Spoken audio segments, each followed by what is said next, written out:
Magandang buhay mga ka-farmers. Ito tayo po ay asikaso ng ating mga sisiw na alaga. Magpapalaya tayo ng malalaki na at tayo maglilipat na naman tayo ng mga maliliit.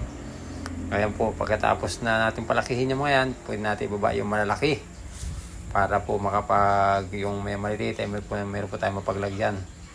Dahil sa ngayon po, ang manok na yan ay nasa mga sisiw na yan, almost 70 piraso na po yan mga butil. Kaya yan po ang ginagawa ko pagka pisa, nalagay ko muna dyan sa cage na ganyan kasama yung inahin.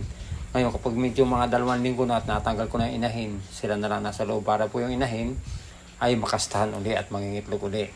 Kasi hindi po pwede na po natin na palayain po yung mga yan ng maliliit kasi sila po ay mostly namamatay kasi natatalo po sila ng malaki. Ngayon kailangan pagpalaki mo natin sila, pag makasing laki na ng mga gasuntok, pwede na silang palabasin kasi pwede na silang laban sa iba.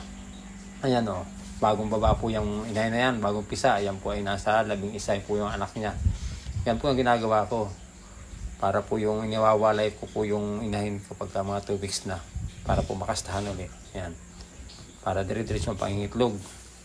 Ngayon, check booster po ang pinapatuka ko dyan, saka Bitrasin ang nilalagay kong gamot sa painuman nila para po sila ay malayo sa sakit. Kanya lang po mga kabutil, magpadami ng mga manok Tagalog, ano po. Kasi pag manok Tagalog po ay mas organic po ang itlog niya mga kabutil, mas sustansya. Ayan mga kabutil, napakadami po yan. Kaya yan po yung nasa 70 head na yung mga maliliit na yan. Tapos meron po kung naglilimlim. Ang mga lilimlim po, nasa 7 pa yan, lilimlim na yan sa mga bibi. Kaya yan po ay kailangan po nating alagaan mabuti ang mga sisiw na yan. Ayan. Kailangan malinis ang inuman nila, laging may pagkain para po sila ay dire-diretso ang paglaki. Ano po?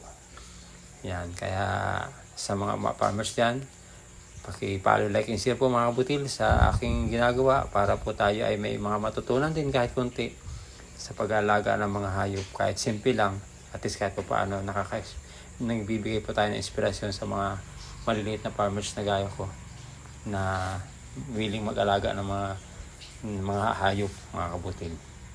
Kaya muli, sa mga followers ko, maraming salamat po. Shoutout po kay Mickey Garay, nasa Saudi. Shoutout sa iyo, bro. Magpa-ingat-ingat ka dyan. Shoutout po sa mga followers ko dyan. Shoutout po kay